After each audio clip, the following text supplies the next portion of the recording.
Hi friends, मी विठ्ठल जोशी. या व्हिडिओमध्ये आपण आज म्हणजेच 25 जुलै 2024 रोजी ग्रामसेवकचा पेपर झालेला आहे. तर या पेपरमधील 14 प्रश्नांची उत्तरं स्पष्टीकरणासह पाहणार आहोत. व्हिडिओ शेवटपर्यंत पहा. बॅकग्राऊंडमध्ये थोडा पावसाचा आवाज येऊ शकतो कारण खूप जोरात पाऊस सुरू आहे. आज 12 दिवस झाले पाऊस सुरू आहे आमच्याकडे. जर तुम्हाला ग्रामसेवकसाठी टेस्ट सिरीज लावायची असेल तर प्ले स्टोअरवरून विठ्ठल जोशी ॲप डाउनलोड करा आणि ग्रामसेवक टेस्ट सिरीज विकत घ्या. याच्यामध्ये 10 टेस्ट दिलेले आहेत आणि सगळ्याच्या सगळ्या टेस्ट अपलोड केलेल्या आहेत. त्यासाठी काय करायचं आहे, प्ले स्टोअरवरून विठ्ठल जोशी ॲप डाउनलोड करा आणि ग्रामसेवक टेस्ट सिरीज विकत घ्या. तर या ठिकाणी पहा, ग्रामसेवक पेपर 25 जुलै 2024. पहिला प्रश्न आहे, केंद्रीय कापूस संशोधन केंद्र कोठे आहे?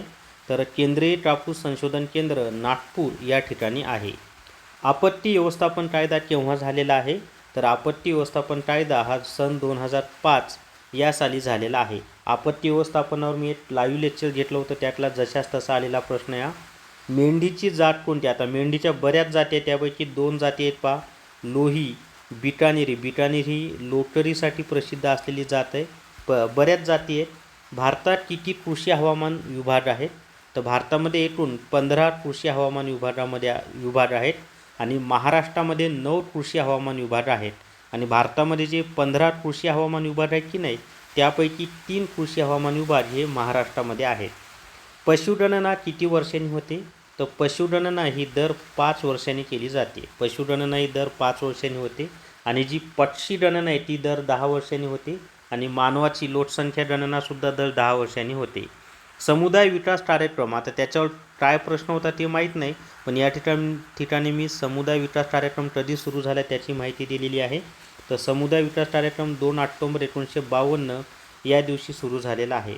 महाबळेश्वरच्या नदीवर प्रश्न होता. आता मे बी महाबळेश्वर या ठिकाणी कोणत्या नदीचा उगम होतो असा प्रश्न असू शकतो. तर महाबळेश्वर या ठिकाणी 5 नद्यांचा उगम होतो.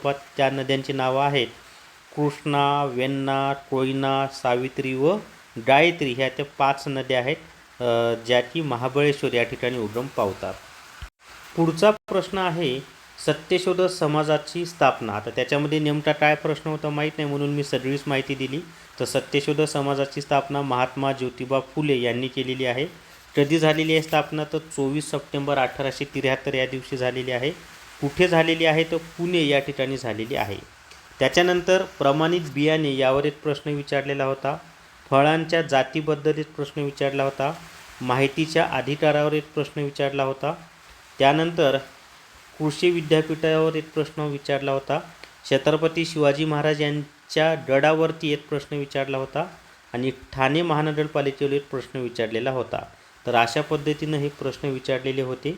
या व्हिडिओमध्ये एवढीच माहिती. या व्हिडिओला सर्वांनी लाईक करा, शेअर करा आणि Vitthal Joshi YouTube channel subscribe करा. Thank you very much.